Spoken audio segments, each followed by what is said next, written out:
Kemudian kita akan mendengarkan materi, yaitu yang pertama dari narasumber yang pertama Bapak Aden Supriyadi, mahasiswa S2 Teologi STT Setia Jakarta.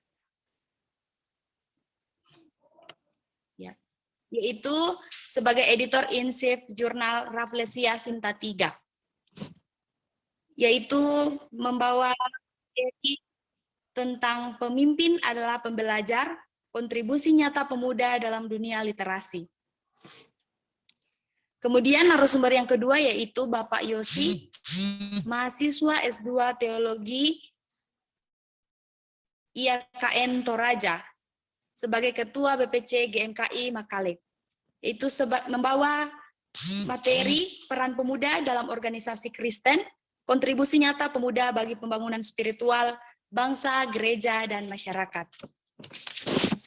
Selanjutnya yaitu akan dibuka sesi pertanyaan bagi kita untuk bertanya kepada narasumber yang ada, kemudian penutup. Dan pada saat ini kita langsung saja kepada acara yang selanjutnya yaitu materi, di mana materi pertama akan dibawakan oleh narasumber kita yang pertama, yaitu saya sebut namanya dengan hormat, Bapak Madenopen Supriyadi. Kesempatan yang ada dipersilahkan. Ya, terima kasih untuk Pak Ketua dari STT Starloop, dan juga terima kasih juga untuk Bapak Ibu serta rekan-rekan mahasiswa, serta juga Pak Yosi yang menjadi narasumber juga pada sesi webinar ini juga. Shalom semuanya. Shalom. Shalom. Shalom. Shalom. Ya, izin share screen untuk materi ya. Oke.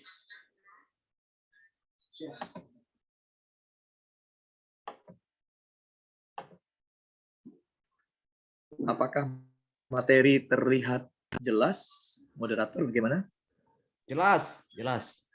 Oh Jelas, ya, Pak. makasih. Jelas, Makasih Pak Ketua. Siap. Ya, hari ini kita akan sama-sama belajar tentang pemimpin adalah pembelajar, kontribusi nyata pemuda dalam dunia literasi. Ya, langsung saja. Ya, ini untuk perkenalan singkat ya. Jadi saya orang Bali. Nama saya Madenopen Supriyadi, iya, tapi sudah tinggal di Bengkulu dan lahir di Bengkulu. Saat ini pelayanan di Sekolah Tinggi Teologi Aras Tambar Bengkulu dengan jabatan sebagai Wakil Kedua Bidang Administrasi ya, di Sekolah Tinggi Teologi Aras Tambar Bengkulu. Kalau dari segi usia, ya mungkin gak jauh-jauh lah kita ya. Saya lahir tahun 1989, tanggal 9 November. Itu mungkin usia saat ini masih 32 ya. Mau masuk 33 mungkin. Ya, lalu juga sebagai editor in chief jurnal Manara Rafflesia yang sudah terakreditasi Sinta 3. Ya, ini semua rekan-rekan adalah mengenai kontribusi generasi muda ya dalam literasi. Kita juga harus mulai memikirkan hal ini dengan serius. Ya, ini beberapa untuk perkenalan diri. Nanti teman-teman silahkan lihat sendiri rekan-rekan. Itu ada akun-akun tertentu. Terutama saya akan menunjukkan itu salah satu akun Sinta ya.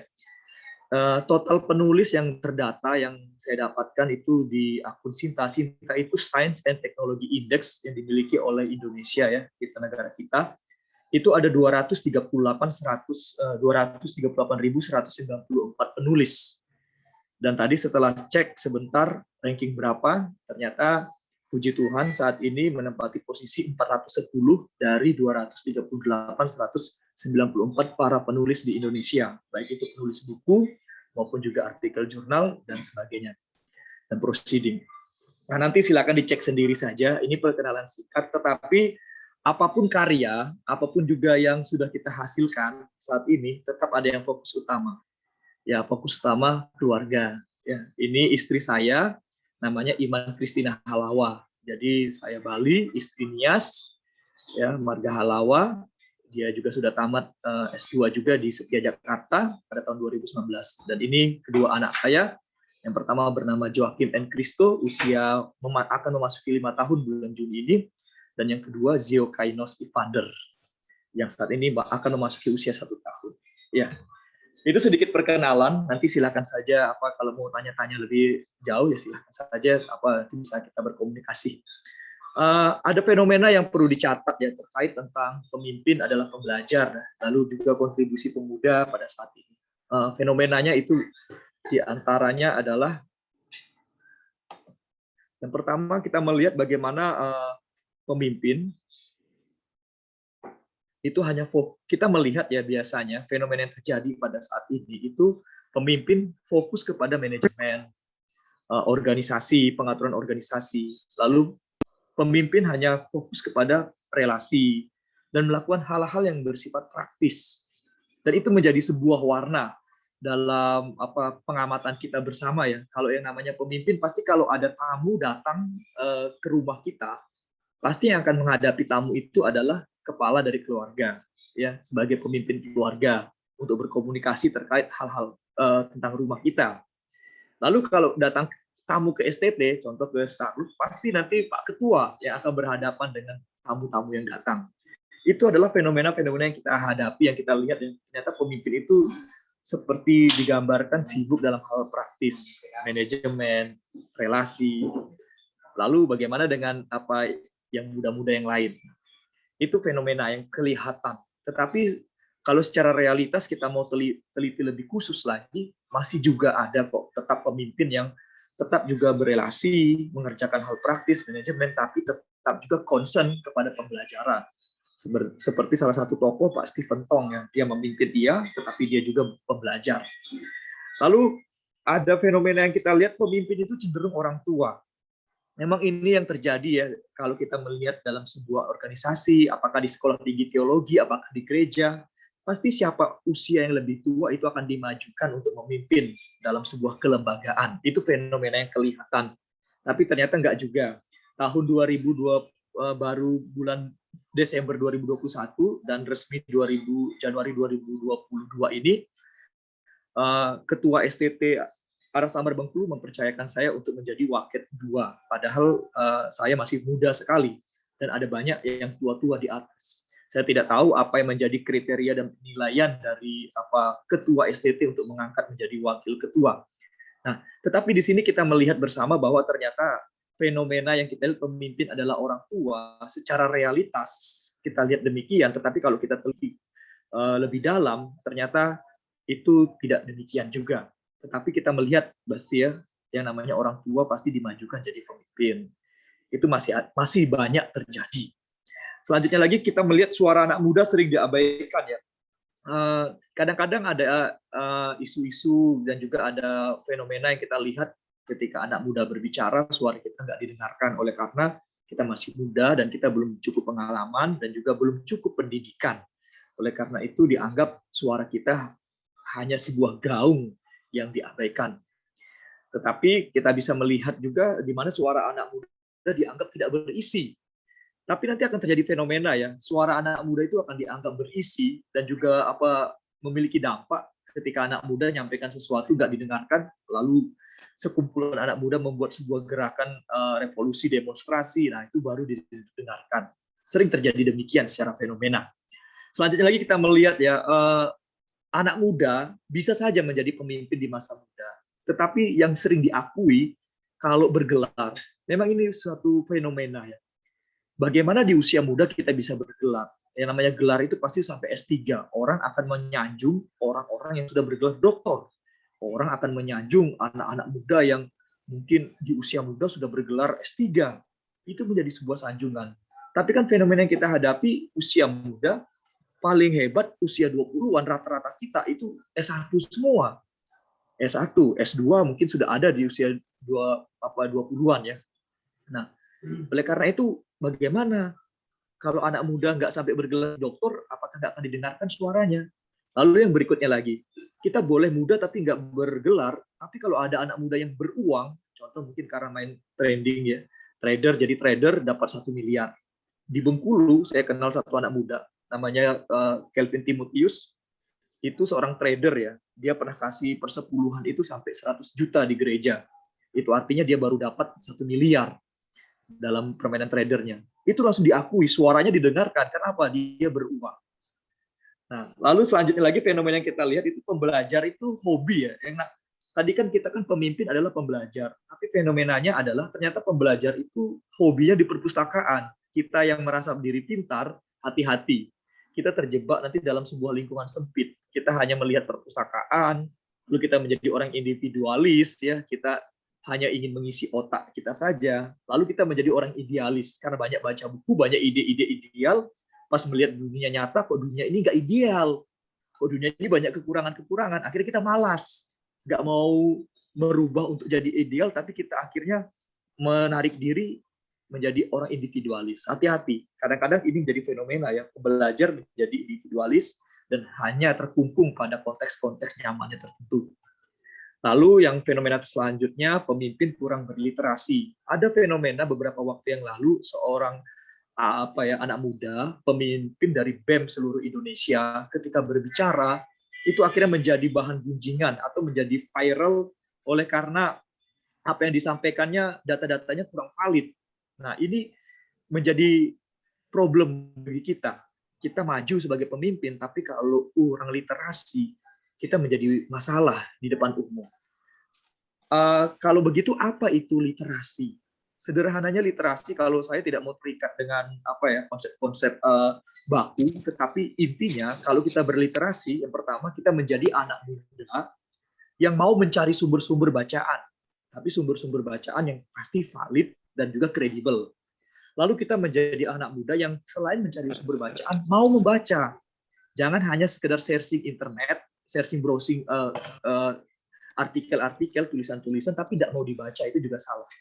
Jadi kita mencari sumber yang valid, kredibel, kita mau baca, lalu kita juga mau meneliti, lalu kita juga tergerak untuk mau menulis, dan sampai akhirnya tulisan kita itu dipublikasi. Nah, itu dia, literasi sederhananya. Selanjutnya, apa arti pemimpin? Secara filosofis saya akan menjelaskan teman-teman ya tentang pemimpin itu ada konsep segitiga ya. Segitiga ini digambarkan bahwa seorang pemimpin itu dari segi status dia posisinya tertinggi. Dan di bawahnya itu adalah bawahan-bawahannya semua. Kalau seorang pemimpin konsepnya segitiganya seperti ini, positifnya apa? Ya dia mendapatkan posisi tertinggi, yang di bawahnya itu akan menjadi bawahannya semua, dan kecenderungan akan terjadi sikap ngebos, otoriter, kalau hanya mengandalkan konsep segitiga demikian. Selanjutnya lagi kita juga melihat ya ada konsep kepemimpinan dengan segitiga yang terbalik, yang berbeda. Ini menunjukkan posisi pemimpin di mana. Posisi pemimpin itu ada di bawah. Lalu yang dipimpin di mana? Dia di atas. Ini konsep pemimpin hamba yang diajarkan Yesus ya dalam teologi Kristen. Inilah ya, piramida dari konsep kepemimpinan hamba. Yang dipimpin itu di atas, pemimpin itu melayani. Makanya pemimpin hamba itu pemimpin yang melayani, piramidanya demikian. Tetapi rekan-rekan, dari dua piramida ini, kita jangan memisahkan juga. Karena kita tetap juga butuh adanya pemimpin yang tetap di posisi di atas. Oleh karena itu, ada solusi, yaitu yang namanya integrasi. Integrasi itu apa? Yang saya usulkan di sini, definisi yang saya buat, pemimpin itu tetaplah harus orang yang berada di posisi tinggi dan dia menjadi pusat untuk koordinasi. Jangan semua ngomong, ya, tapi dia menjadi pusat koordinasi. Dia memberikan menetapkan aturan, kerangka kerja dan juga cara bekerja. Namun juga bersama dengan itu mau rela melayani dan mengajari orang-orang yang dipimpin. Jadi di atas boleh iya, tetapi juga rela di bawah ini mau mengajari dan melayani orang yang dipimpin, sama seperti Yesus. Sebenarnya Yesus kalau secara status sosial di mata 5.000 orang yang diberi makan, dia itu di atas.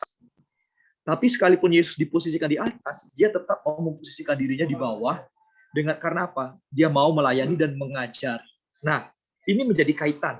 Ketika kita belajar tentang pemimpin adalah seorang pembelajar, maka Yesus sudah memberikan teladan. Karena apa? Seorang pemimpin itu harus mengajari. Maka seorang pemimpin itu perlu belajar. Karena apa? Seorang pemimpin itu akan mengajar. Ya, tulisan ini bisa teman-teman dapatkan dalam buku yang sudah Bapak tulis ya. Saya tulis berjudul tentang kepemimpinan Kristen ya. sebuah analisis teologis filosofis, ya. Itu buku sudah lengkap di sana. Ini hanya kutipannya saja. Ya. Selanjutnya, kita akan melihat tentang sosok dari seorang pemimpin pembelajar, tapi dalam usia muda. Salah satu tokoh yaitu kita akan melihat dari ini ya, tokoh salah satu tokoh reformator gereja ya, itu John Calvin. Dia hidup 1509 sampai 1564.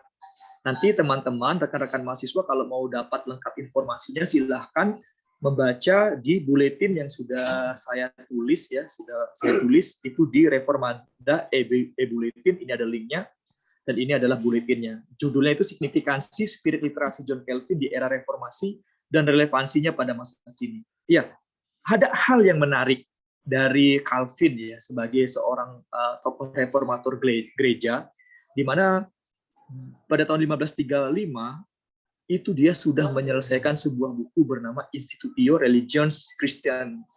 Ya, jadi di situ buku itu memuat tentang ajaran-ajaran pokok-pokok ajaran Kristen. Usianya berapa pada waktu itu? Usianya 26 tahun. Di usia 26 tahun dia sudah membuat sebuah karya yang mana karya itu memberikan dampak hingga saat ini. Ini sosok pemimpin tapi dia mau belajar. Ya, secara pribadi, kalau saya pernah memulai untuk berliterasi dan juga membuat sebuah buku di tahun 2012. Ya, di tahun 2011. 2011 itu membuat sebuah buku bahan katekisasi. Ketika pelayanan di sebuah gereja, ketika disuruh mengajar katekisasi, akhirnya mau tidak mau merumuskan sebuah pengajaran-pengajaran buku katekisasi. Jadi, secara pribadi, saya memulai literasi itu ketika dipercayakan mengajar katekisasi pada tahun 2011. Lalu kita kembali kepada Calvin ya. Calvin itu usia muda, 26 tahun, tapi dia membuat sebuah dia mau berliterasi. Calvin itu mau menggali tulisan-tulisan Bapak Gereja bernama Bapak, salah satunya tulisan Agustinus. Tetapi tidak hanya menggali, dia mau membaca. Tidak hanya membaca, dia mau meneliti. Tidak hanya meneliti, dia akhirnya mau mempublikasi tulisan itu. Nah, inilah sosok salah satu contoh pemimpin yang berliterasi yang kita bisa lihat dalam sejarah gereja. Jadi John Calvin itu memimpin gereja iya, tetapi dia juga seorang pembelajar. Kita bisa melihat banyak karya akademis yang telah dihasilkan. Ternyata pemimpin yang pembelajar itu memberikan dampak positif. Dampak positifnya apa? Kalau kita melihat dari kehidupan Calvin, dampak positifnya ialah tulisannya itu menjadi modal untuk mengajar anggota gereja. Lalu tulisannya itu meredam ajaran yang salah. Dan tulisannya itu akhirnya bisa membangun semangat zaman. Sehingga karena sumber tulisan-tulisan daripada Calvin pada waktu itu di Jenewa, Swiss, terjadi banyak perubahan kehidupan. Nah, teman-teman, apa yang mau kita refleksikan dari pemimpin adalah pembelajar dari sosok Calvin ini? Saya mengamati begini ya, ini sedang saya tulis juga, yaitu pengamatan tentang perkembangan pelayanan dari Pak Stephen Tong ya. Mengapa Pak Stephen Tong bisa begitu maju dalam pelayanan? Modal apa yang dia siapkan? Setelah saya mengamati beberapa riwayat pelayanan beliau, saya mengamati ternyata modal awal beliau itu adalah mengajar, pembelajaran. Beliau itu mau belajar dan juga mau mengajar.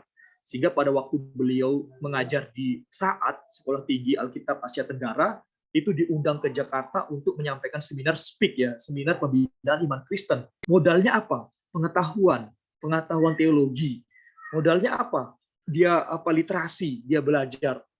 Sehingga ketika dia menyampaikan seminar, pembelajaran yang sangat baik tentang teologi, dan itu akhirnya menarik minat banyak orang. Dan itu menjadi modal dasar untuk akhirnya mengembangkan pelayanan, dan sampai sekarang kita melihat buahnya, berdirinya Gereja Reformat Injil Indonesia. Nah, spirit pembelajaran itu sangat penting. Selanjutnya lagi, ya nanti teman-teman juga bisa membaca dalam satu tulisan saya dalam buku Menyemai Pelayanan Gereja ya dalam konteks post milenial. Nah, ini diterbitkan oleh Starloop. Nanti silakan mahasiswa membeli kalau ingin mendapatkan informasi terdalam ya. Saya juga sudah menganalisis relasi antara generasi muda dengan literasi ya secara khusus dalam media sosial. Apa itu generasi muda? Siapa? Ketika merenungkan siapa sih generasi muda, Maka saya menyimpulkan lebih ini ya, fleksibelnya itu generasi yang produktif. Karena begini, kalau kita membatasi generasi muda pada umur berapa dikatakan muda? Memang kalau ketentuan di Indonesia umur 65 itu berhenti sebagai dosen itu akan mengalami pensiun gitu ya. Tapi kebijakan setiap lembaga beda-beda. Ada gereja umur 60 sudah pensiun. Lalu siapa generasi muda? Ada yang mengatakan pokoknya orang yang belum menikah itu dikatakan anak muda. Tapi kalau dia nggak menikah umur 70 bagaimana? Apakah masih bisa dikategorikan anak muda? Lalu siapa generasi muda? Maka untuk menemukan titik tengah fleksibelnya ialah generasi yang produktif. Maka siapa yang masih produktif, maka dia dikatakan sebagai generasi muda. Memang kalau mau dipatok secara umur ya sebelum masa pensiun gitu ya, sebelum usia 65, 60 ya. Tetapi selama dia produktif, maka di situ dapat dikatakan sebagai generasi yang muda ya, selama dia mau produktif. Masalah juga usia 20-an dikatakan generasi muda iya, tapi kalau tidak produktif secara bentuk iya, ini orang muda. Tapi secara prinsip dia tidak memiliki yang namanya spirit generasi muda. Nah, hati-hati teman-teman, oleh karena itu rekan-rekan mahasiswa kita bersama-sama harus menjaga spirit literasi kita. Dalam satu firman Tuhan dari 2 Timotius 4 ayat 13 ya, di situ Rasul Paulus itu mengingatkan kepada Timotius supaya apa? Supaya membawakan jubah yang ditinggalkannya di Troas, lalu juga membawakan kitab-kitabnya, terutama perkamen itu. Paulus sebagai pemimpin, penginjil, pelayan, tapi dia masih ingat dengan yang namanya perkamen-perkamen. Itu menunjukkan spirit literasi Paulus luar biasa ya. Sibuk pelayanan iya, tapi spirit literasi dijaga. John Calvin sebagai reformator gereja, ia spirit literasi dijaga. Martin Luther sebagai reformator gereja, ia pemimpin gereja juga ia, tapi spirit literasi itu tetap dijaga. Nah, ini menarik. Sehingga generasi muda itu generasi yang produktif. Dalam konteks literasi, jika kita masih sangat produktif dalam berliterasi, maka kita masih memiliki spirit muda itu. Tapi sayang sekali, kalau di usia muda nggak ada spirit literasi, kita akan menjadi orang yang akhirnya bisa dibodohi oleh zaman. Harusnya kita mencerdaskan zaman, tapi kita akhirnya dibodohi oleh zaman. Oleh karena itu generasi muda adalah generasi yang produktif. Ini titik temunya. Tapi jika nanti ada yang mau ditanyakan, silahkan terkait dengan apa yang telah disimpulkan terkait tentang generasi muda. Lalu yang kedua, media sosial dan spirit literasi. Kalau direnungkan ya teman-teman ya, apakah anak muda itu malas berliterasi? Sebenarnya enggak juga. Karena begini, saya melihat ya, rajin anak-anak muda ini membaca, tetapi yang dibaca itu apa? Status Facebook, Twitter, Instagram ya, dan juga mungkin ada media sosial yang lainnya lah. Ya, rajin membaca, tapi status-status media sosial dibaca. Lalu ketika ada media sosial, sebenarnya ini peluang untuk akhirnya generasi muda itu bisa men-sharekan pengetahuannya ya, dan juga pengalaman-pengalamannya, kecerdasannya dalam hal bidang tertentu. Itu bisa menjadi wadah di mana untuk memberi efek positif bagi media sosial. Nah, tetapi di sini kita melihat antara media sosial dengan spirit literasi. Seringkali spirit literasi kita lemah, tapi kita suka bermedia sosial, akibatnya apa? Kita hanya akan memunculkan kelemahan-kelemahan kita di media sosial. Jika spirit literasi kita lemah, kurang, maka kita akan hanya memunculkan kekurangan-kekurangan kita di media sosial. Jika spirit literasi kita tidak ada sama sekali, maka kita hanya akan memunculkan ketidakbernilaian di media sosial kita. Oleh karena itu, tidak usah heran kenapa di media sosial ada orang yang memiliki nilai, postingannya bernilai, tingkah lakunya bernilai, sikapnya bernilai, komentarnya bernilai, dan juga mungkin wawasannya bernilai. Karena apa? Sudah diisi dengan spirit literasi, sehingga memberikan nilai dalam media sosialnya. Tapi generasi muda waspada, kalau spirit literasinya tidak ada, maka media sosial itu menjadi tidak bernilai. Nah, ini perlu diperhatikan dengan baik. Lalu selanjutnya lagi, antara generasi muda dengan literasi, ini sangat penting. Jika nanti dipercayakan sebagai pemimpin, apakah di sini ada ketua BEM, ketua asrama, atau ketua kelas, itu sebagai pemimpin. Tapi ingat, sebagai pemimpin, kita akan berhadapan dengan lingkungan. Tidak ada pemimpin yang tidak berinteraksi dengan lingkungan. Setiap kita yang menjadi pemimpin akan berinteraksi dengan yang namanya lingkungan. Berinteraksi dengan yang namanya lingkungan. Memang kalau kita gali lebih dalam, siapakah pemimpin itu? Intinya siapapun kita adalah pemimpin betul ya, secara prinsip ya, secara substansi tidak ada manusia yang tidak memimpin. Minimal kita memimpin diri. Secara prinsip kita adalah semua pemimpin ya, secara substansi kita pemimpin iya. Tetapi memang secara bentuk dan konteks kita berbeda-beda ya. Ada yang menjadi pemimpin BEM itu bentuk ya, ada yang menjadi pemimpin organisasi kemahasiswaan, AGMKIK, KMK ke KMK Kristen, atau juga mungkin ada yang menjadi pemimpin di kelas ya, bentuk ya, pemimpin asrama, pemimpin kamar. Nah, secara bentuk kita memiliki porsi yang berbeda-beda dalam kepemimpinan.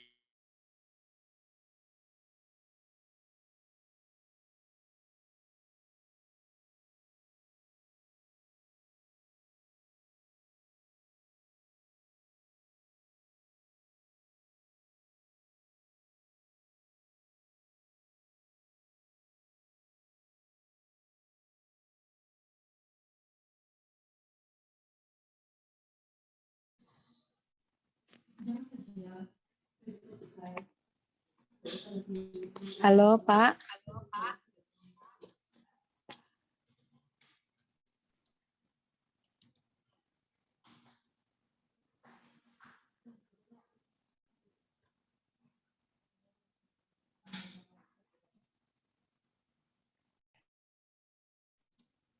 Iya, mungkin ada putus koneksi jaringan dari Pak Made.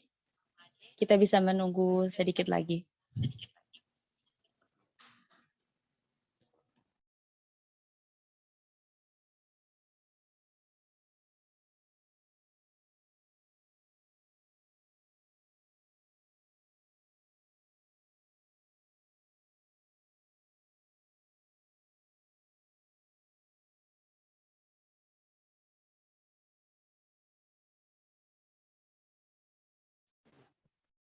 Minta maaf Pak moderator, tadi terputus ya.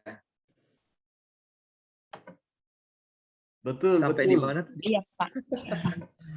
Minta maaf, rupanya. Siap. Moderator. Sampai di mana Iya, tadi? Pak. Pemimpin muda yang gagal dan jatuh ya. Oh ya, sampai di situ ya. Baik Pak Ketua, saya lanjutkan. Iya. Berapa menit lagi waktu saya moderator? Maaf Pak, sebenarnya sudah habis 15 menit, tapi tambah 5 menit saja Pak, boleh. Oh ya udah 5 menit ya. Sudah. Minta maaf. Aduh.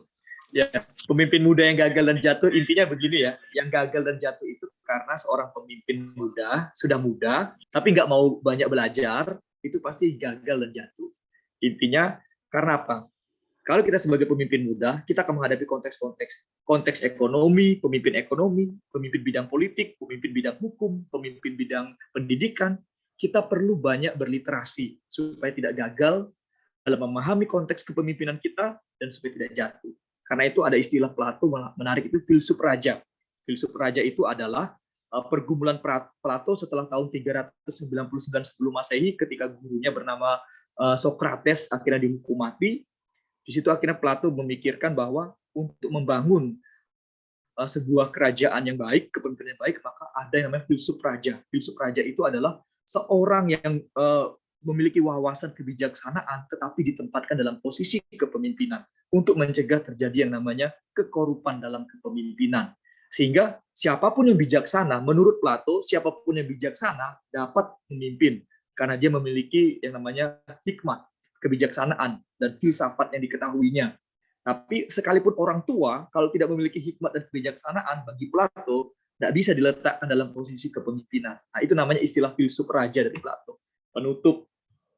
Jadi pemimpin yang pembelajar, mengapa pemimpin perlu belajar? Karena belajar itu kita berliterasi ya. Saya menginterchangeable-kan istilah itu antara pembelajar dengan literasi ya. Jadi ketika ngomong literasi, saya juga memasukkan istilah belajar juga di situ. Jadi mengapa pemimpin pembelajar itu penting supaya apa? Memberikan hikmat bagi pemimpin. supaya yang tidak tahu menjadi tahu, yang sudah tahu semakin diperdalam. Literasi itu menjadi warisan bagi pemimpin selanjutnya. Karena itu perlu seorang pemimpin itu buat buku, tulis artikel. Supaya apa? Tidak hanya sekedar perkataan-perkataan yang diwariskan, karena orang pasti lupa dengan apa yang kita katakan, tapi perlu sebuah modul, sebuah buku yang akhirnya nanti bisa dibaca oleh generasi selanjutnya. Seperti kalau kita punya konsep-konsep itu perlu dibukukan. Dalam pengalaman Pak Stephen Pong itu ya, dia banyak sekali membuat juga tulisan-tulisan juga sehingga bisa diwariskan generasi selanjutnya. Calvin juga begitu, banyak menulis buku dan diwariskan ke generasi selanjutnya. Dan sampai sekarang kita pun bisa menggunakan dan memahami pemikiran-pemikiran yang baik. Lalu yang ketiga, literasi itu menjaga konsep ideal kepemimpinan. Sebagai pemimpin, karena pemimpin itu identik, nanti akan berelasi. Dan relasi itu tidak semuanya relasi yang normal-normal. Biasanya relasi itu akan menjurus kepada hal-hal yang tidak ideal. Deal-dealan, korup, ya, dan juga hal-hal yang lainnya itu akan terjadi. Oleh karena itu, untuk menjaga idealisme sebagai pemimpin, perlu kita juga menuliskan, belajar, dan juga berliterasi. Oke, selamat menjadi pemimpin muda. Tuhan Yesus memberkati. Demikian paparan dari saya, moderator. Ketua minta maaf atas gangguan-gangguan teknisnya. Ya, terima kasih. Iya, terima kasih kepada Bapak Noven Supriyadi yang sudah boleh membawakan materi, yaitu tentang pemimpin adalah pembelajar dan kontribusi nyata pemuda dalam dunia literasi. Dan pada saat ini kita akan masuk kepada materi yang kedua, yaitu yang dibawakan oleh Bapak Yosi, yaitu tentang peran pemuda dalam organisasi Kristen, kontribusi nyata pemuda bagi pembangunan spiritual bangsa, gereja, dan masyarakat. Kepada Bapak dipersilakan.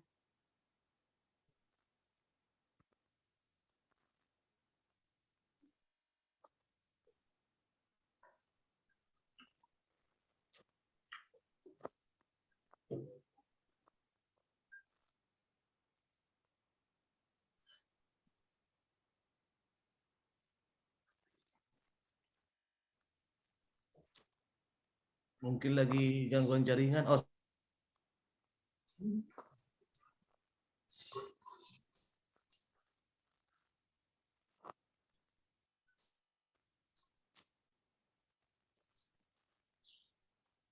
Bung Yosi, sudah bisa, Bung Yosi?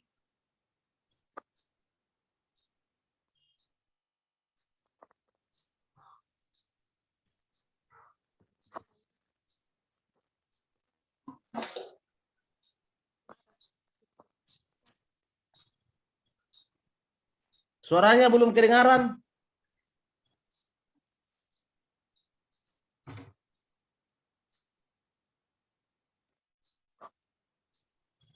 Halo Pak Yosi.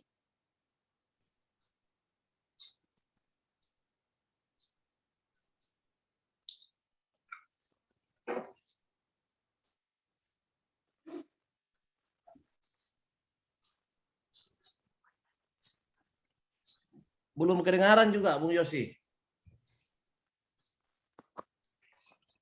Tunggu lagi teknis. Perbaikan mungkin. Iya, iya.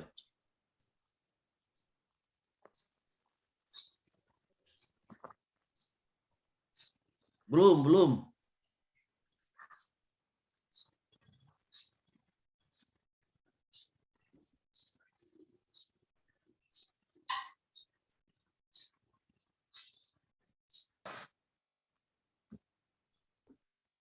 Halo.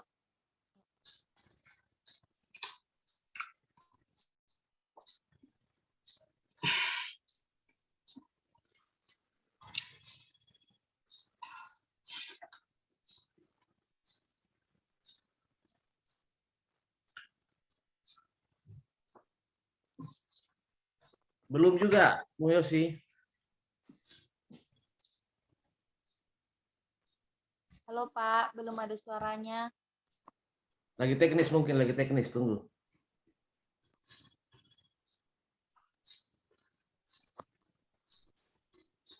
Atau mungkin keluar dulu, terus masuk lagi mungkin Pak Yosi, supaya ini, siapa tahu mungkin ada masalah di situ.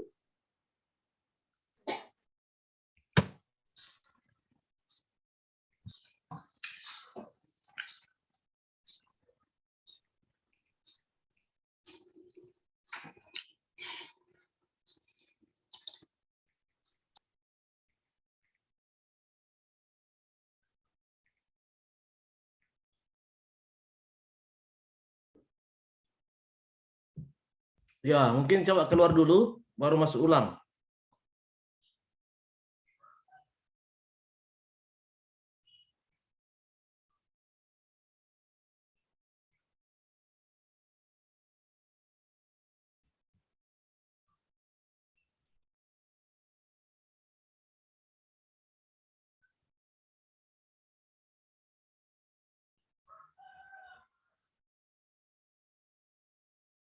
Sabar.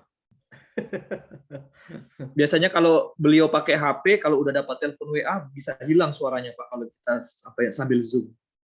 Oh, Kalau ini pakai perangkat ini ya, HP gitu. sudah mulai masuk beliau.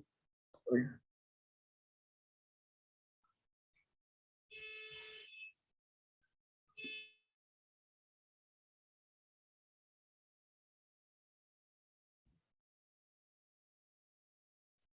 Apa suara saya terdengar?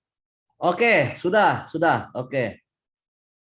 Ya sudah, Pak. Ya mungkin ada materi saya kirim ke Pak Ketua, jadi mungkin share screen di moderator saja karena kayaknya laptop ini yang bermasalah speakernya. Oke, siap. Saya login di HP ini. Oke.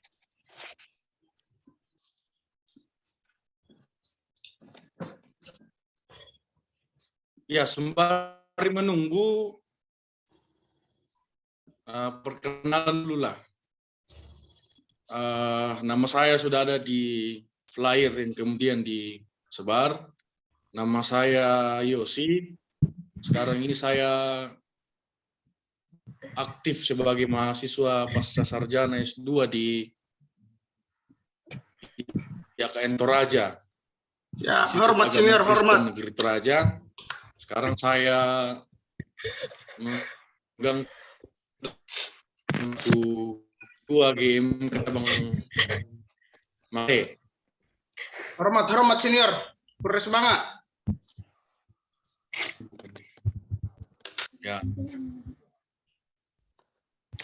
Ya. Mau dikatakan Pak sih tadi pembukaan saya dipanggil Pak, sebenarnya saya belum Pak. Karena Pak itu identik dengan ketuaan. Saya lahir pada tanggal 2 Februari tahun 1998. Jadi masih muda. Mohon maaf, Kak. Maaf, Bung. Hormat senior, hormat.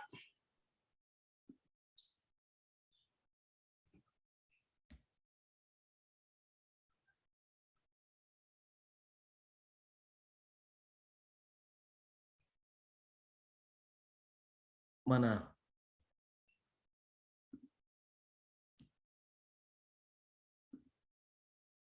Mungkin keluar lagi ya beliau. Mungkin beliau keluar Sudah lagi. join Pak, sudah join. Oke, silakan. Sudah di-share. Kelihatan? Belum. Tidak bisa share. Sudah. Oke.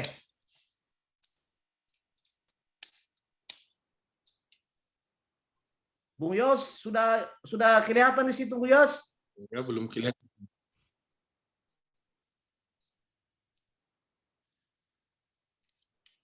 Yang lain? Ya, sudah. Oke, sip. Oke, apa suara saya terdengar? Oke, siap. Mantap. Jelas. Jelas, Jelas. Bung. Jelas Limo. Ya, pertama-tama terima kasih buat STT Stars Loop Bangga yang kemudian memberikan kepercayaan kepada saya untuk berbagi dengan teman-teman.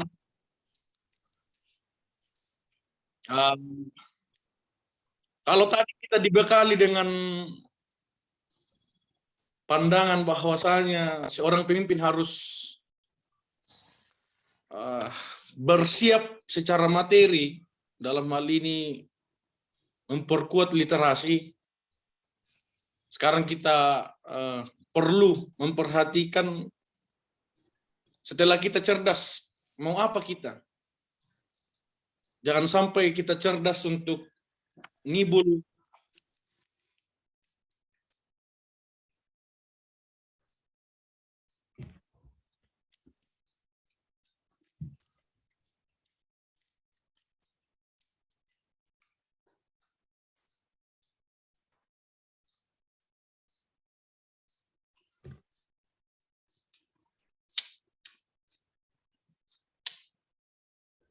Mungkin jaringan di sana ini.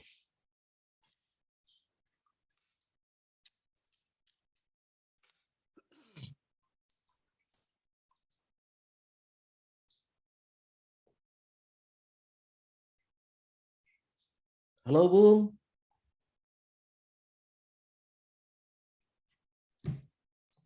Untuk menyambungkan ulang.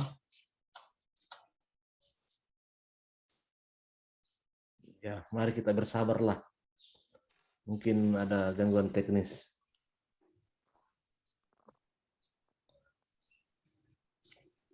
Ya, sudah mulai masuk lagi.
Halo, Bung Yos.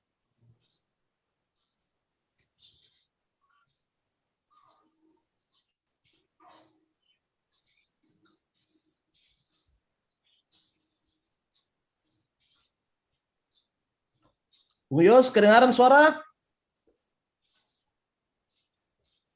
Hilang lagi suara. Kemungkinan speakernya itu yang bermasalah itu.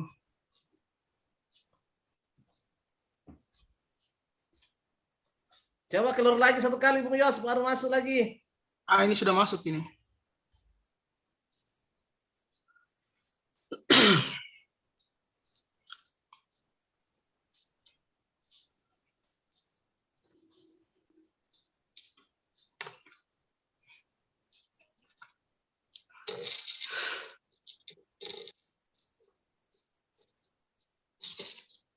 Bung Yos, kedengaran suara?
Sepertinya memang jaringan di sana.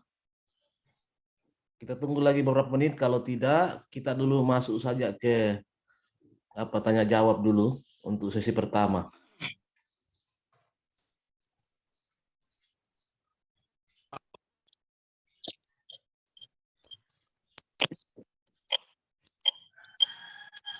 Halo, apakah suara saya terdengar? Siap, Ya, siap. kedengaran. Oh,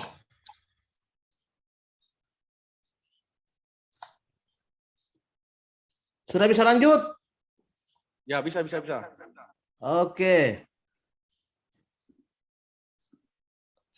Kelihatan? Ya, kelihatan. Oke, lanjut, Bung. Siap.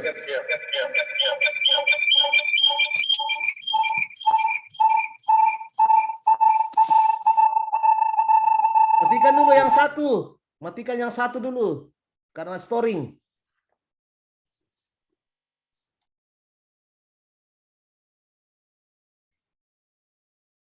Oke, lanjut.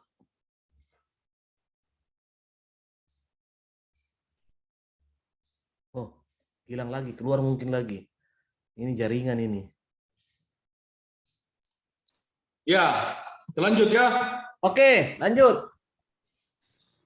Ya, mohon maaf, jaringan di Toraja ini agak kurang baik ini.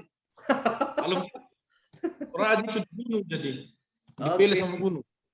Musim muran kapan?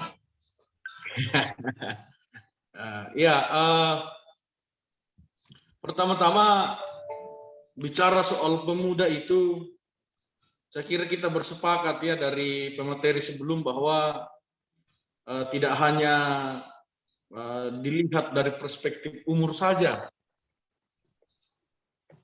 Kalau di Indonesia menurut undang-undang kepemudaan yang disebutkan pemuda itu orang yang ada pada kisaran umur 16 sampai 30 tahun. Nah, tetapi pemuda tidak hanya diterjemahkan sesederhana itu. Pemuda juga adalah harapan. Yang artinya bahwa seorang pemuda memikul harapan orang tua, harapan bangsa, gereja, dan masyarakat.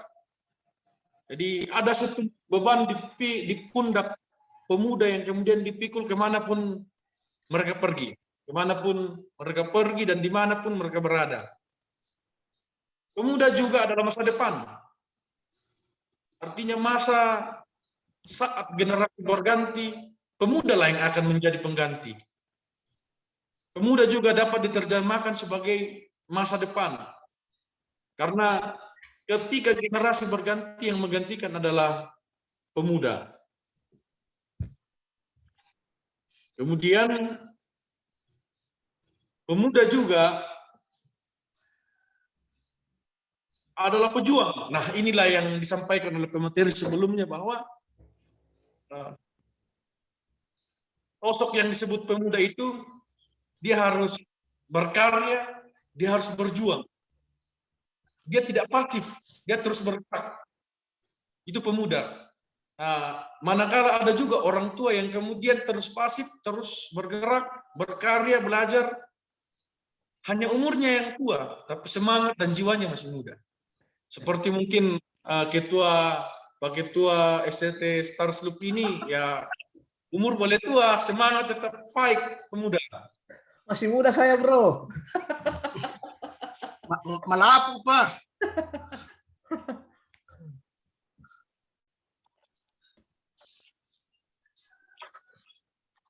Ya, mungkin bisa dilanjutkan slide-nya.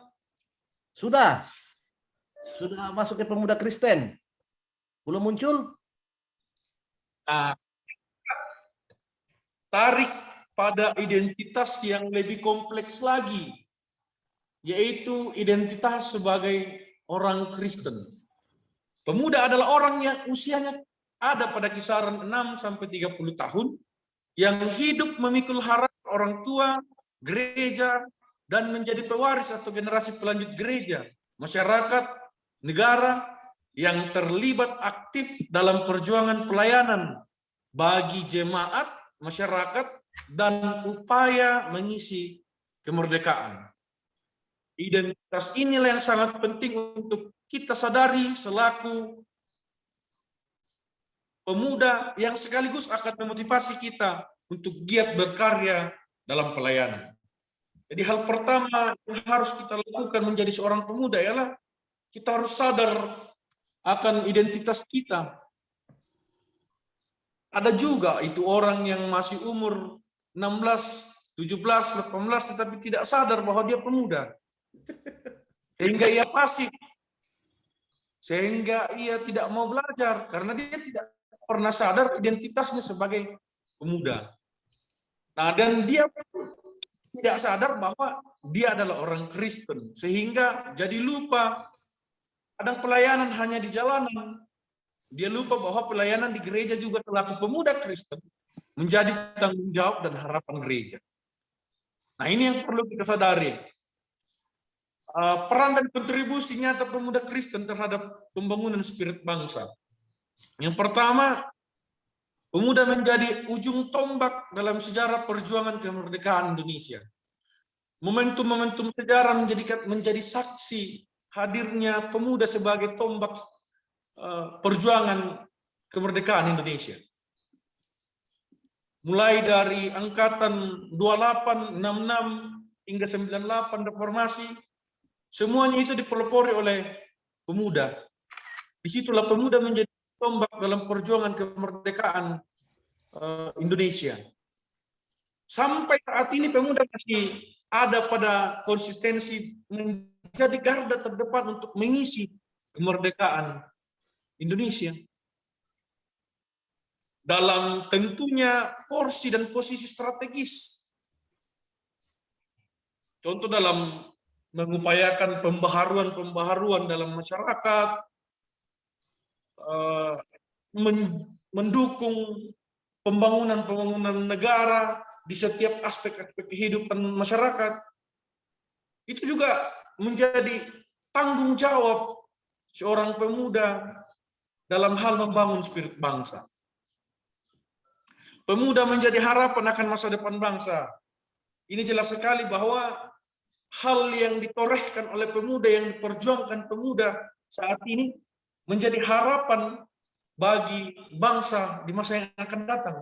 Tetapi perlu juga kita ingat, apakah porsi kita sudah siap untuk memperjuangkan hal yang ideal bagi bangsa ini di masa depan. Nah, tentunya dengan belajar, literasi itu saya lihat sebagai sesuatu yang umum. Ada berbagai macam bentuk orang untuk belajar. Dengan bermodal literasi, belajar secara umum, dengan masing-masing basic, dengan masing-masing cara belajar, berliterasi dengan masing-masing cara berliterasi, itu menjadi bekal kita dalam memperjuangkan perubahan dan pembangunan bangsa ini ke arah bangsa dan negara yang ideal yang kita cita-citakan. Pemuda sebagai instrumen menjaga stabilitas bangsa dalam setiap sektor, yang artinya pemuda hadir sebagai sistem kontrol dalam sosial, dalam kehidupan masyarakat.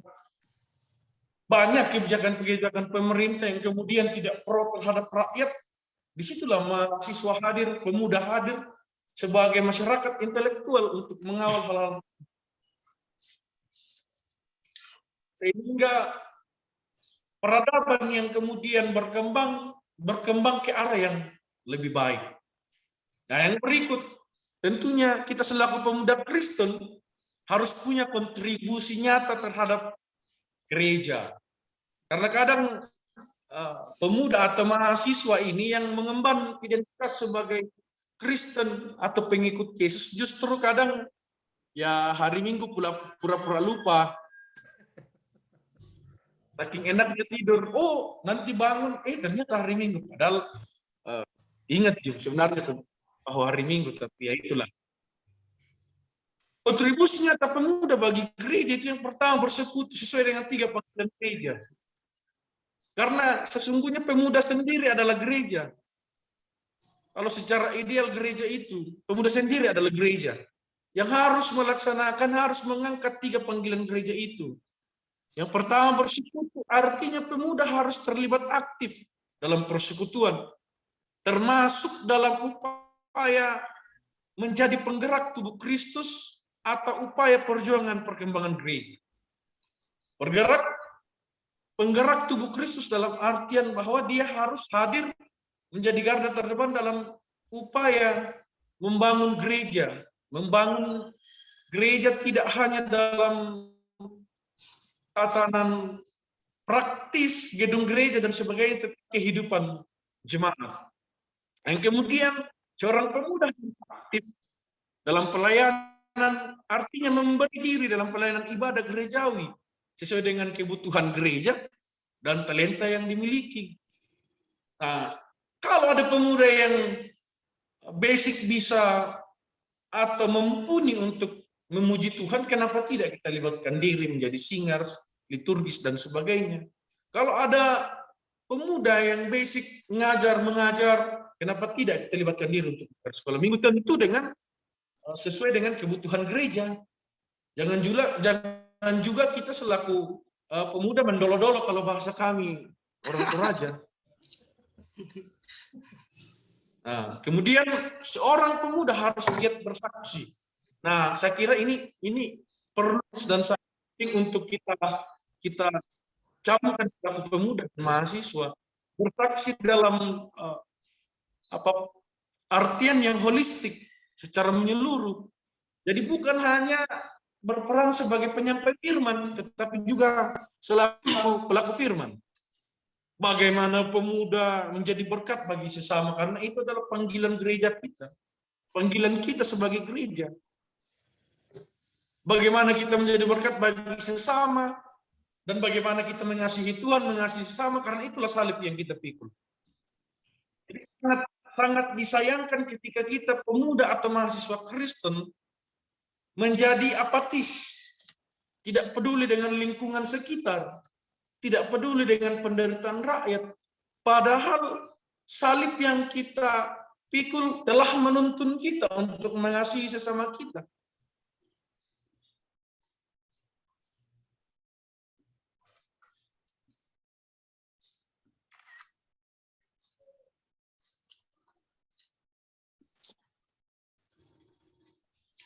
Ada gangguan lagi kayaknya.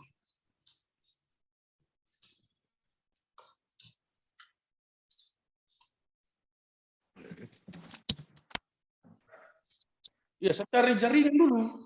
Sudah bagus. Ya, sudah sampai di mana tadi itu? Poin 3. 3.3.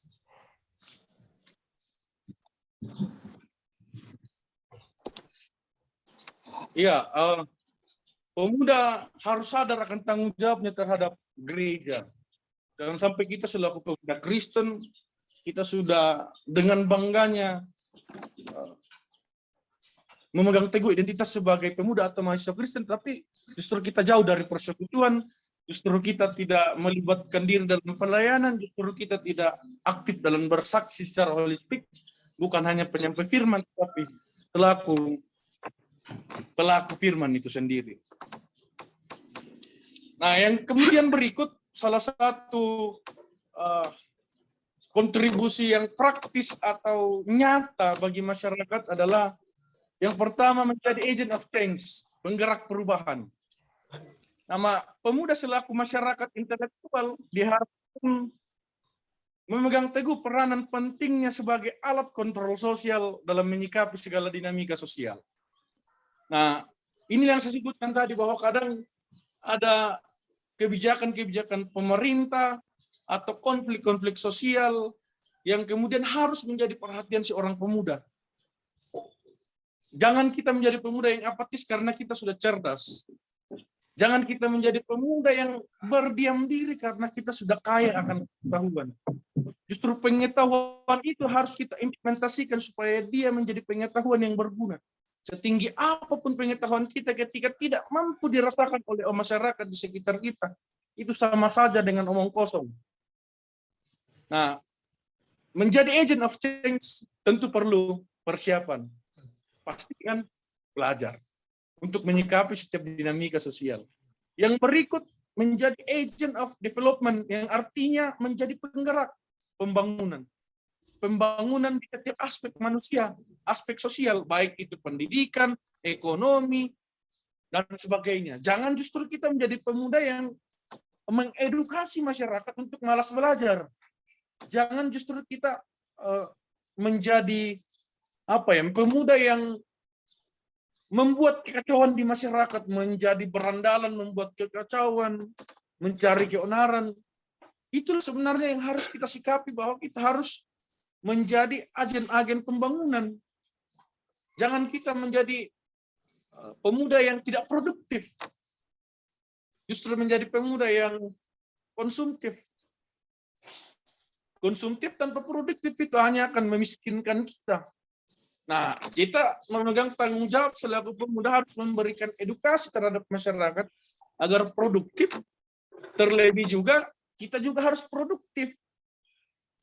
Nah, seperti itu. Dan pemuda juga harus menjadi agent moderation, penggerak modernisasi. Karena jangan sampai kehadiran kita selaku penikmat dunia teknologi tidak berdampak bagi masyarakat yang belum terlalu menikmati dan terlibat jauh menggunakan teknologi, sehingga peradaban masyarakat yang terbentuk itu tergilas oleh roda zaman. Nah, menghindari tergilasnya masyarakat oleh roda zaman, kita selaku pemuda harus mengedukasi mereka penggunaan teknologi, sebagainya, ekonomi kreatif. Kita harus berperan sebagai agen atau penggerak modernisasi. Ya, lanjut Pak. Di slide berikut.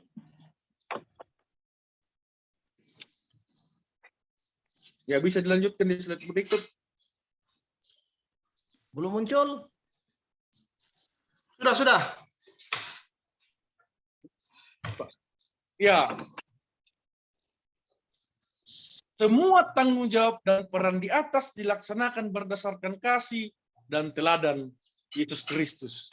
Kepemimpinan Yesus adalah kepemimpinan yang melayani. Kepemimpinan Yesus adalah kepemimpinan yang mengubahkan. Nah, teladan ini yang terus kita harus serap dan pelajari dari Yesus. Kita jadikan Yesus sebagai role model dalam hal melayani. Yang kedua, bangsa ini kuat dengan pemuda yang cerdas, kreatif, inovatif. Dan yang punya semangat juang, artinya produktif. Dan yang ketiga, pemuda harus sadar akan identitasnya dan setia mengangkat tugas pelayanan sebagai penggerak tubuh Kristus. Nah, hal yang paling mendasar ialah kita harus ingat identitas kita sebagai pemuda. Ataupun mahasiswa, karena mahasiswa itu rata-rata muda, sekalipun ada yang tua juga. Tapi semangatnya tua, muda juga, ya muda. Pemuda harus kuat menghadapi segala tantangan dalam mengangkat tanggung jawab tersebut. Tidak bisa kita pungkiri bahwa menjadi sosok pemuda itu terlalu banyak tantangan yang justru secara sederhana itu asik dan enak. Inilah yang kemudian teman-teman pemuda kadang refleksikan, jadikan bahan renungan bahwa kenapa ya dosa itu kebanyakan enak? Kenapa ya kenakalan itu kebanyakan enak? Nah, disinilah kita selaku pemuda Kristen harus tahan, harus bisa menyikapi dengan searif dan sebijaksana mungkin tantangan-tantangan tersebut. Sehingga kelak kita menjadi pemuda yang menjadi harapan bangsa, harapan gereja, dan masyarakat. Jadi sekian yang saya sampaikan. Kehadiran saya bukan menjadi pemateri, tetapi mantik diskusi kita pada sore hari ini. Sekian dan terima kasih. Dalam bahasa Toraja, pada moto purre semangat. Pura semangat. Ya, ucapkan terima kasih kepada Bung Yosi yang sudah boleh menyampaikan materi. Dan pada saat ini kita akan masuk kepada kegiatan yang selanjutnya, yaitu sesi tanya jawab. Dipersilakan kepada kita semua, mahasiswa-mahasiswi atau Bapak Ibu Saudara-saudara yang ingin bertanya kepada kedua narasumber kita. Yang pertama, sesi pertama ini saya buka untuk 2 orang yang mau bertanya. Jadi persilakan jika ada yang mau bertanya.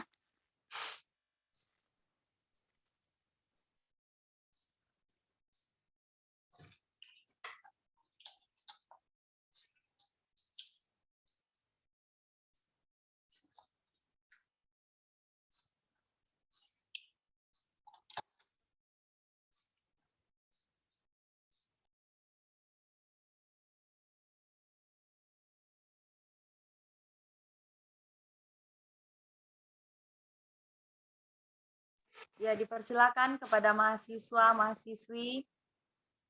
Ini kesempatan yang baik bagi kita untuk bertanya kepada narasumber yang ada mengenai kita sebagai pemuda Kristen yang ada, di mana kita belajar untuk menjadi seorang pemimpin, juga kita belajar berkontribusi bagi gereja, bangsa, dan masyarakat kita. Jadi persilakan. Silakan, tidak usah malu-malu.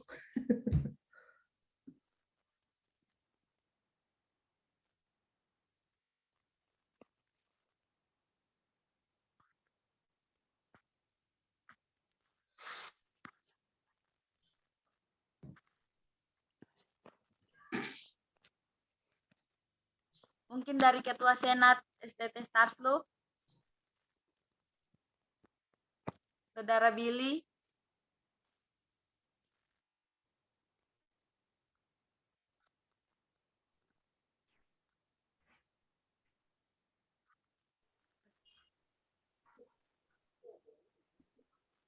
Iya, mana Billy nih? Ya, Pak. Silakan. Iya. Silakan Ketua Ya. Senat kalau ada mau Ya, saya ditanya. bertanya kepada pemateri 2. Materinya sangat luar biasa.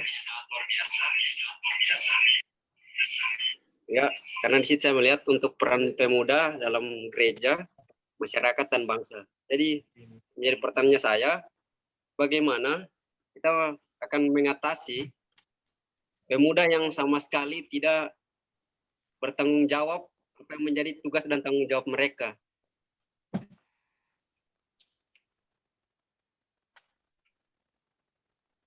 Baik dalam masyarakat maupun dalam berjemaat.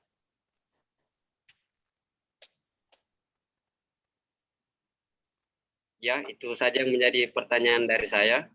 Saya kembalikan kepada moderator. Sekian, terima kasih. Ya, terima kasih buat Saudara Billy yang sudah boleh pertanyakan, yaitu tentang bagaimana cara mengatasi pemuda yang tidak bertanggung jawab dalam tugas mereka itu sebagai yang berkontribusi dalam kehidupan masyarakat dan gereja. Dan dipersilakan kepada narasumber kedua, yaitu Bung Yosi, untuk menjawab pertanyaan yang ada sembari yang lain menyiapkan pertanyaan. Kepada Bung Yosi, dipersilakan. Oke, ya. Pertanyaannya ialah bagaimana mengatasi pemuda yang tidak sadar akan tanggung jawabnya terhadap gereja, bangsa, dan masyarakat. Pertama-tama yang harus kita sadari bahwa bertanggung jawab secara moral seperti itu adalah panggilan iman masing-masing orang.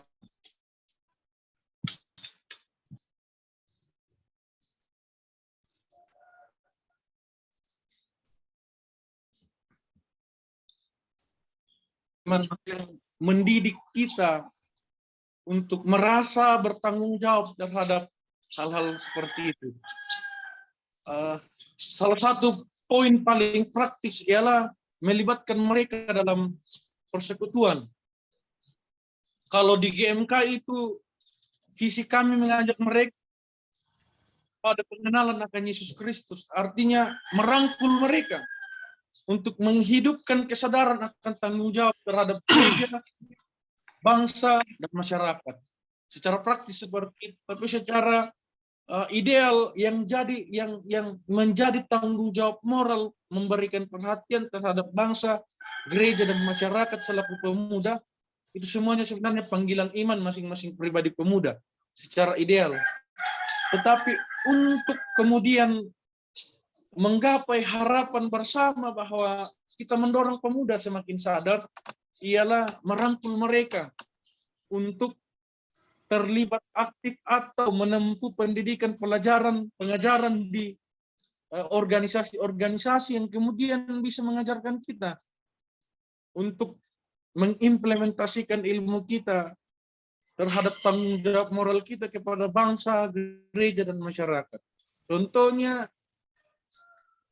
di gerakan-gerakan yang kemudian ada di sekitar kita. Ataukah mungkin pemuda yang tidak punya jembatan untuk masuk ke organisasi itu, kitalah yang sadar bahwa mereka adalah tanggung jawab kita juga. Dalam artian kita harus mengambil peran untuk mengedukasi mereka. Hei, pemuda, kalian ini seperti ini, kalian harusnya produktif, kalian harusnya idealis, kalian harusnya aktif dalam melayani. Selagi kita sadar, ada dua hal praktis itu yang kemudian saya ingat bahwa kita rangkul mereka. Kalaupun cara itu tidak mempan, artinya kita hadir untuk mengedukasi mereka. Karena kita juga harus melek terhadap pendidikan anak bangsa, khususnya di daerah-daerah yang daerah yang masih tertinggal begitu. Nah, di sinilah kita hadir sebagai sosok yang sadar akan tanggung jawab itu, karena mereka adalah bagian dari masyarakat, mereka bagian dari gereja, bagian dari bangsa. Mereka juga butuh perhatian dari kita. Saya kira hal-hal seperti itu bisa kita lakukan untuk terus mengkampanyekan kesadaran akan identitas kita selaku pemuda yang ideal. Saya kira seperti itu. Terima kasih. Ya, terima kasih kepada Bung Yosi yang sudah boleh memberikan jawaban. Dan pada saat ini mungkin ada lagi dari teman-teman yang ingin bertanya. Dipersilakan. Ya, shalom. Selamat Halo, siang. selamat siang. Ya, di sini saya akan bertanya tentang kepemimpinan. Jadi pertanyaan saya itu sudah sedikit berkaitan dengan pertanyaan dari Kak Billy, tapi pertanyaan saya itu lebih kepada seorang yang sudah memimpin. Jadi pertanyaan saya yaitu, bagaimana kita sebagai calon pemimpin masa depan menanggapi apabila seorang pemimpin itu dalam kepemimpinannya, ketika dia telah memegang kepemimpinan, dia tidak melakukan tugas dan tanggung jawab dengan benar, atau apabila dia apabila dia telah menjadi pemimpin itu, dia hanya melakukan tugasnya dengan semena-mena, tidak melaksanakan dengan baik tugas dan tanggung jawabnya itu. Mungkin saya minta tanggapan saya dari Bung Yosi. Terima kasih.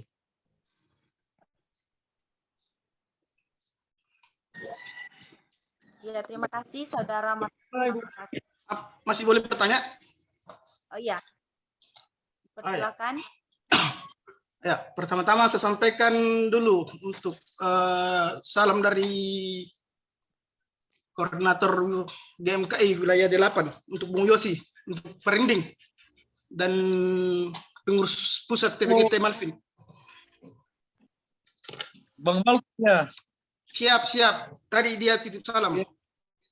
Dan sampaikan salam sama Bung Yosi. Ya, salam dari Tanah Luwu, Ranti Ramai. Amin. Siap. Ya, yang menjadi yang menjadi kekhawatiran saya sekarang begini. Banyak kita yang dari pemuda sekarang hanya menjadi sebuah pemuda yang ikut-ikutan. Banyak sadar atau tidak sadar bahwa apa yang kita alami sekarang ini sudah lepas dari tanggung jawab, sudah lepas dari arah perubahan itu untuk pemuda itu. Dan yang menjadi pertanyaan saya sekarang, bagaimana cara kita sebenarnya sebagai agen perubahan itu untuk menyikapi persoalan-persoalan yang ada di Indonesia ini, terlebih khusus masalah gerakan-gerakan, masalah kepentingan pribadi, dan tidak mementingkan kepentingan kelompok begitu. Mungkin seperti itu saja. Terima kasih. Ya, terima kasih kepada Bapak Paseloran yang sudah boleh menyampaikan pertanyaan. Dan pada saat ini dipersilakan kepada narasumber 2, Bung Yosi, untuk menjawab pertanyaan yang pertama, yaitu bagaimana ketika kita sebagai calon pemimpin masa depan Dan ketika kita menjalankan kepemimpinan kita sebagai pemimpin, kita hanya melakukan tugas dan tanggung jawab kita secara semena-mena. Ya, dipersilakan. Ya, terima kasih. Yang pertama, bagaimana kita menyikapi ketika pemimpin itu tidak bertanggung jawab, artinya bahkan menjalankan tanggung jawabnya secara semena-mena. Pertama-tama, setiap organisasi yang dipimpin, setiap perkumpulan atau kelompok yang dipimpin oleh seorang pemimpin tentunya memiliki mekanisme kerja atau SOP masing-masing. Nah, cara menyikapi hal tersebut pun kita diatur oleh mekanisme di mana kita terhimpun. Nah, secara pribadi, hal yang bisa kita lakukan di luar mekanisme atau SOP tersebut, hal yang kita perlu lakukan ialah mengingat baik bahwa pemimpin ini tidak baik. Dia menjalankan tanggung jawabnya semena-mena. Itu perlu kita ingat selaku pribadi. Sehingga itu tidak juga kita lakukan. Menjadi pelajaran, itu yang pertama. Dan yang kedua, dengan cara persuasif dialog yang baik kita bisa sampaikan. Bahwa, mohon maaf pemimpin, Anda harusnya seperti ini sesuai dengan SOP atau mekanisme kerja kita. Itu yang bisa kita lakukan. Adapun hal-hal sesuai dan menurut dengan SOP masing-masing kelompok atau organisasi, entah mungkin atau seperti apa kadarnya, itu sesuai dengan mekanisme kerja masing-masing organisasi seperti apa. Tapi secara pribadi itu minimal itu dua hal yang tadi saya sampaikan itu bisa kita lakukan. Pertama, menjadikan fenomena itu sebagai pelajaran bagi pribadi kita untuk tidak ikut juga berlaku seperti itu. Dan bagaimana kita berdialog secara persuasif dan baik kepada pemimpin itu bahwa sesungguhnya kamu telah lari dari substansimu selaku pemimpin. Kamu harusnya seperti ini. Tetapi dengan catatan itu pun harus kita lakukan sesuai dengan mekanisme yang berlaku dan tatanan etika dan moral yang berlaku di kelompok atau organisasi di mana kita berada. Dan yang kedua dari Pak Pasoloran, hormat, senior, hormat. Siap. Kembali untuk teman-teman, terima kasih. Merasa sangat bangga saya ketemu dengan senior di Zoom ini. Saya kira pertama, izin saya senior menjawab pertanyaannya. Adapun hal yang kita lakukan untuk menyikapi setiap dinamika di negara kita pada saat ini, saya kira yang pertama sesuai dengan arahan dari pemateri pertama bahwa kedepankan literasi. Begitu miris ketika dalam arak-arak pergerakan ternyata ada berita-berita yang disampaikan oleh media, para aktivis tidak berisi dan kemudian bergerak untuk menyikapi masalah-masalah itu. Itu yang pertama senior, bahwa ya persiapkan diri dulu lah. Banyak-banyak bacaannya dulu lah, baru menyikapi hal tersebut. Analisa masalahnya, analisa sebaik mungkin dinamika yang terjadi di negara kita, baru kita sikapi. Itu mungkin yang pertama. Dan yang kedua, atas nama gerakan pada saat ini, kita harus juga mampu menyesuaikan diri dengan perkembangan peradaban. Bahwasanya gerakan ke jalan itu lagi terlihat. Karena apa? Mungkin karena media sudah ada. Mengkampanyekan hal-hal yang ideal tentang negara ini, salah satu juga gerakan untuk menyikapi masalah di Indonesia lewat media sosial, agar kita tidak terlindas oleh roda zaman. Media juga kita bisa jadikan, media juga bisa menjadi alat untuk kita berdemonstrasi. Dalam hal ini mengkampanyekan negara yang ideal, konsep yang ideal tentang negara ini sesuai dengan polemik yang kita hadapi. Nah, lalu kemudian, kalaupun pada saat ini ternyata gerakan turun di jalan itu sudah tidak lagi tidak lagi mantap pada posisinya.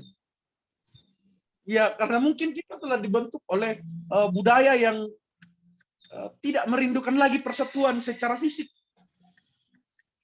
Tidak merindukan lagi persatuan secara fisik. Tetapi kita punya opsi-opsi. Ada gerakan-gerakan intelektual yang bisa kita lakukan.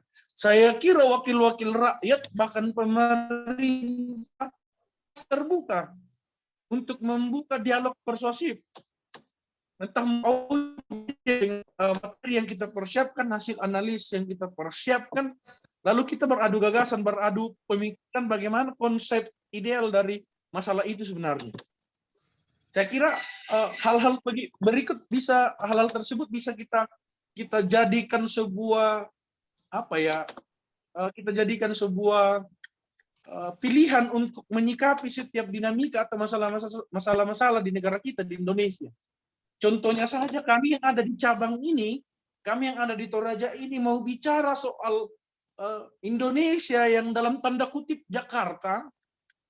Ketika kita masih hidup dalam budaya yang dulu, kami harus naik pesawat ke Jakarta untuk demonstrasi. Tetapi puji Tuhan dengan hadirnya teknologi, kami pun bisa berdemonstrasi di Toraja. Tapi sekali lagi itu selaku aktivis, selaku penggerak perubahan masyarakat, kita belajar dengan masing-masing model literasi kita, dengan masing-masing kecakapan belajar kita. Nah, itulah sebabnya saya sebutkan tadi bahwa saya melihat literasi itu justru sesuatu yang umum. Masing-masing punya cara untuk berliterasi. Mungkin dengan baca buku, mungkin dengan mendengar, mungkin dengan hal-hal yang lain seperti itu. Jadi saya kira yang pertama bahwa kita harus mempersiapkan diri dulu secara pribadi, mempersiapkan diri dulu, dan tentunya gerakan itu harus sesuai dengan perkembangan zaman seperti itu. Jadi itu yang bisa saya sampaikan, senior. Terima kasih. Siap, Kurre semangat. Kurre semangat. Terima kasih kepada narasumber 2 yang sudah boleh menjawab pertanyaan dari Bapak Pasoloran dan Saudara Martinus Mangasake. Dan pada saat ini saya juga akan memberikan pertanyaan. Saya mau bertanya kepada narasumber yang pertama, yaitu Pak Made. Di sini yang menjadi pertanyaan saya adalah,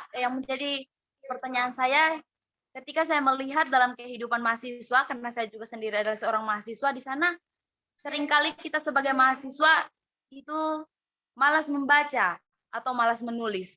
Mungkin dari narasumber pertama, Pak Made boleh memberikan tips-tips kepada kami sebagai mahasiswa supaya kami lebih semangat menulis, bahkan kami lebih semangat membaca. Ya, mungkin itu dari saya. Dan pada saat ini saya mempersilakan kepada narasumber pertama untuk memberikan tips-tips atau menyampaikan beberapa kata. Ya, dipersilakan Bapak Made. Ya, kalau untuk tips ya, pasti semua sudah belajar ya dalam mata kuliah metodik belajar. Intinya panggilan. Mengapa saya pribadi punya semangat menulis ya? Dari sejak semester 6, saya semester 6, semester 7 sudah menulis buku ya, bahan katekisasi yang untuk sebuah gereja. Panggilan. Kalau memang kita dari awal masuk sebagai hamba Tuhan, panggilan jelas, saya nanti tamat, saya ingin menjadi seorang pengajar, atau menjadi dosen teologi, atau menjadi gembala, atau menjadi seorang misionaris. Panggilan itulah yang akan membentuk bagaimana citra dan karakteristik kita sebagai seorang mahasiswa teologi. Jadi memang nggak bisa dipaksakan juga. Ada yang memang panggilannya sebagai misionaris. Mau kita suruh dia membaca atau apa, susah juga gitu. Tetapi ada juga panggilannya menjadi gembala ya. Memang gembala wajib belajar juga, iya. Tetapi mungkin salah satu penekanannya mungkin konseling gitu ya. Kalau soal membaca, menghafal kurang. Tapi kalau soal dia mendekati orang, bercerita, mendengar keluh kesah, itu dia nomor 1. Jadi yang pertama itu panggilan ya. Panggilan Tuhan dalam kehidupan kita itu akan membentuk arah bagaimana kita ke depannya. Karena itu memang tidak bisa dipaksakan juga. Mahasiswa wajib berliterasi dengan model yang sama. Duduk di perpustakaan, baca buku, tidak wajib seperti itu juga. Siapa tahu ada yang bisa berliterasi dengan menonton video YouTube, tapi pastikan kontennya itu yang betul-betul divalidasi ya, yang kredibel gitu. Jangan asal juga gitu. Jadi di sini bicara soal tips dan metode itu pertama panggilan, yang kedua ya kita punya style masing-masing dalam berliterasi. Ada yang tipe mungkin bisa duduk membaca buku bertebal-tebal halaman tanpa mengantuk, atau ada yang satu lembar sudah mengantuk, atau yang baru duduk sebentar sudah tidak tahan, ingin jalan-jalan, ada juga yang tipe begitu. Karena kita sudah belajar tentang temperamen manusia, kan ada yang sanguin, flegmatik, kolerik, dan juga melankolis. Jadi itu mempengaruhi juga bagaimana style kita dalam berliterasi. Demikian respon dari saya, moderator. Silakan, mungkin kalau ada yang mau memberikan respon yang lain, saya persilakan. Terima kasih. Ya, terima kasih Pak. Untuk jawabannya ya luar biasa. Dan pada saat ini mungkin dari teman-teman lain, kita masih punya waktu sekitar 4 menit, 3 menit. Jika ada yang mau bertanya, satu pertanyaan lagi dipersilakan.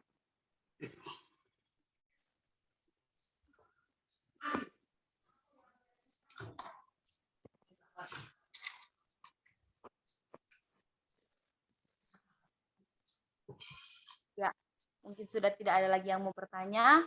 Dan pada saat ini, saya ucapkan terima kasih kepada kedua narasumber kita, Pak Made dan Bung Yosi, yang sudah boleh memberikan materi yang sangat baik bagi kami, khususnya buat mahasiswa-mahasiswi yang ada. Dan pada saat ini, sebelum kita menutup kegiatan seminar kita di siang hari ini, saya persilakan kepada Bapak Ketua, Bapak Purnama, mungkin ada beberapa kata yang ingin disampaikan. Ya, dipersilakan Pak. Ya, terima kasih moderator. Bukan kata ini tetapi kalimat, karena kalau kata banyak sekali kan. Ya, terima kasih Pak Made atas kesempatan meluangkan waktunya untuk memberikan materi ke mahasiswanya kami yang sangat mencerahkan dan sangat memotivasi untuk mahasiswa, mahasiswi punya kontribusi nyata di era literasi seperti itu. Dan manfaat besarnya adalah seperti yang disampaikan tadi bahwa kalau literasinya tidak bagus, maka pasti apa yang dia sampaikan atau apa yang dia ingin lakukan pasti juga sesuatu hal yang tanda petik tidak bagus, toh kalau bagus pasti dangkal. Begitu, tidak akan dalam. Seperti itu. Itu yang saya petik dari apa yang Pak Made sampaikan seperti itu, dan itu sangat luar biasa untuk memicu kami untuk khusus di Stars Loop untuk betul-betul masuk dalam area literasi ini seperti itu. Dan untuk Bung Yosi, ya saya tidak mau salah, tidak memanggil Pak supaya kesalahan kedua ketiga tidak dilakukan oleh moderator. Begitu. Ya, terima kasih banyak untuk waktunya dalam membagi materinya yang memang kehidupan nyata itu dialami seperti itu, dan motivasi yang luar biasa untuk mahasiswa dalam mengikuti webinar ini, dan juga secara khusus mereka sebagai seorang pemuda di gerejanya masing-masing itu dapat memantik mereka untuk punya kontribusi nyata sebagai seorang anak muda yang tidak hanya punya tanggung jawab di gereja, tetapi juga di bangsa dan masyarakat. Karena memang paradigma ini harus digeser, dirubah bahwa yang namanya anak teologi yang berbicara tentang Kristen, maka areanya tujuannya adalah gereja. Nah, ini paradigma yang diberikan Bung Yosi untuk kita, bahwa pemuda itu tidak hanya berbicara tentang, pemuda Kristen itu tidak berbicara tentang gereja, tetapi berbicara tentang bangsa dan masyarakat seperti itu. Dan ini sangat luar biasa seperti itu, dan saya harap mahasiswa-mahasiswi dapat memahami dengan baik sebagai seorang mahasiswa menambah pengetahuan, tapi sebagai seorang pemuda Kristen selain menambah pengetahuan, memotivasi dan punya kreasi serta kontribusi nyata di tengah masyarakat, bangsa, dan negara, apalagi gereja. Saya kira begitu Bung Yosi. Jadi Pak Made, Bung Yosi, terima kasih banyak atas waktu dan materi serta sharingnya di siang hari ini. Kita kiranya semua dalam tuntunan dan naungan kasih sayang Tuhan. Amin, amin. Kita semua dalam berkarya diberkati oleh Tuhan di setiap tempat di mana kita berkarya. Salam Amin, hangat amin. dari kami STT Starslup, dan sekiranya berharap ke depan ada kegiatan-kegiatan lain lagi yang bisa kita lakukan demi untuk karya kita dan kontribusi kita. Terima kasih banyak. Shalom. Belum. Ya, terima kasih Satu, kepada Bapak satu. Ketua sudah boleh menyampaikan beberapa kalimat. Dan pada saat ini kita akan menutup kegiatan seminar kita, dan yang akan membawa kita dalam doa, saya mohonkan dengan kasih Bapak Pasoloran untuk menutup kita dalam doa. Persilakan Pak.